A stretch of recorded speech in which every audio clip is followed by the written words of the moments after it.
Hey everyone, welcome back to my channel. In today's video I'm going to be entering the G-pact video contest on what advice I would give to someone newly diagnosed with gastroparesis. First I'm going to tell you a little bit about myself. As you know, I go by Gastroparesis Queen. I'm in my 20s and from the US, and I am a full-time chronic illness patient. I have the Gastroparesis Queen page, and I also am a admin of a gastroparesis Facebook group, and I'm hoping to be back in school next semester.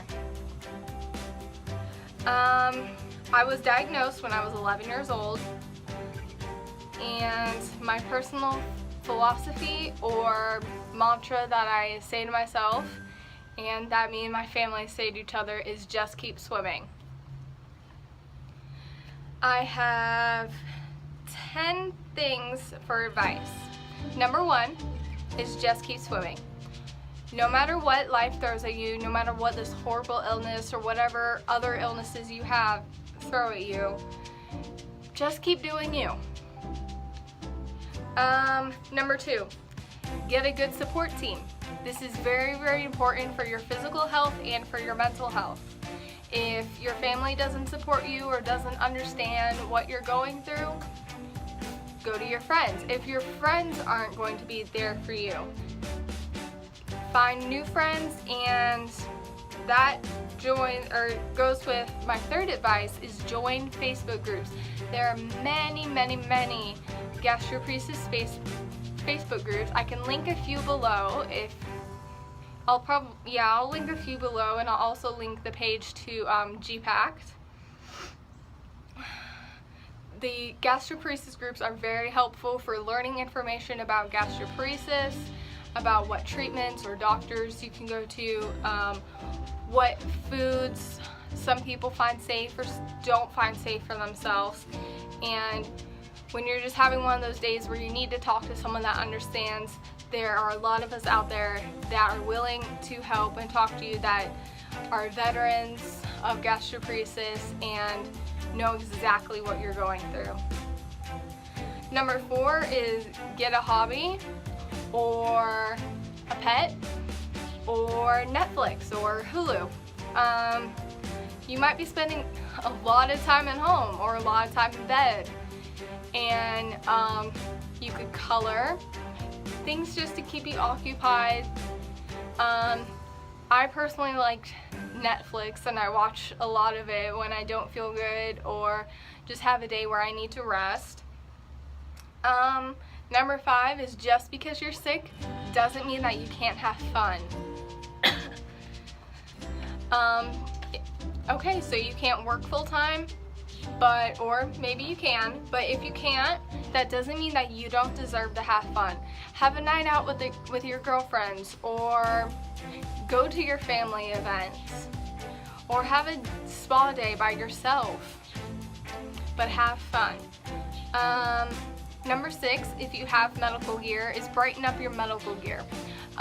When I was younger, first diagnosed, I didn't actually have any medical gear, but I did spend a lot of time at medical facilities getting tests done or being inpatient, and I like to wear really fun pajama pants.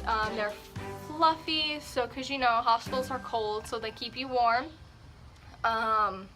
You can usually keep them on when you're having tests done and not having to constantly wear the hospital robes and take your pants off for that. But they're bright colors. I have one with monkey heads on it, one with frog heads, one with cupcakes, one with paw prints, one that's rainbow striped. I've collected a lot over the years, especially since I've been about the same size for many years. If you have an IV pole, get some,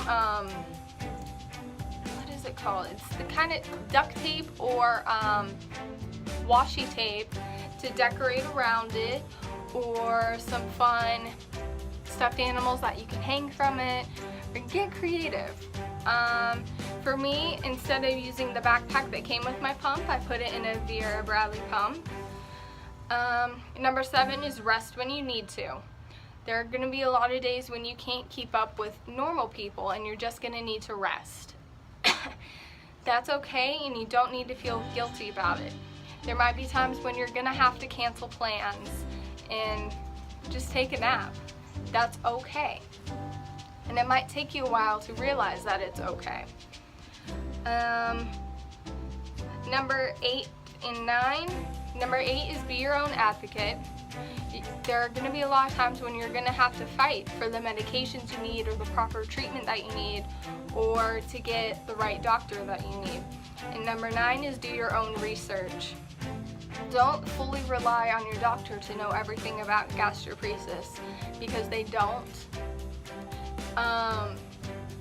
Do your research. There are many times where I've brought up a different test or a different medication that I wanted to try that a doctor hadn't even heard of for the use of gastroparesis, or a different diet or something like that. My GI that I had last year hadn't even heard of using a nasal tube for anything other than like an elderly person with Alzheimer's. And there are many, many more reasons why people are nasal tube dependent or permanent tube dependent.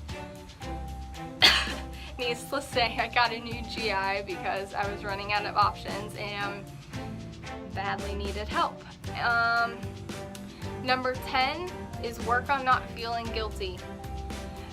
A lot of times with this diagnosis or with any chronic illness or chronic pain diagnosis, you're going to feel guilty about not being able to work full time or having to quit your job or not being able to go to school or not being able to spend as much time with your kids or your grandkids, or not being able to go to an event. You just have to explain to whoever that, you know, this is your limitations, and day to day or hour to hour your limitations can change depending on your symptoms. And you're just going to have to work on not feeling guilty because there are many times that you are going to feel guilty. I think that about wraps up my advice, but just remember that you're not alone and there are many people out there that want to be your friend and help you through this time. If you have any questions or comments, feel free to contact me. You can message me on my Facebook page or comment on this video. I will link G-pact and a few gastroparesis Facebook groups below. Thanks for watching.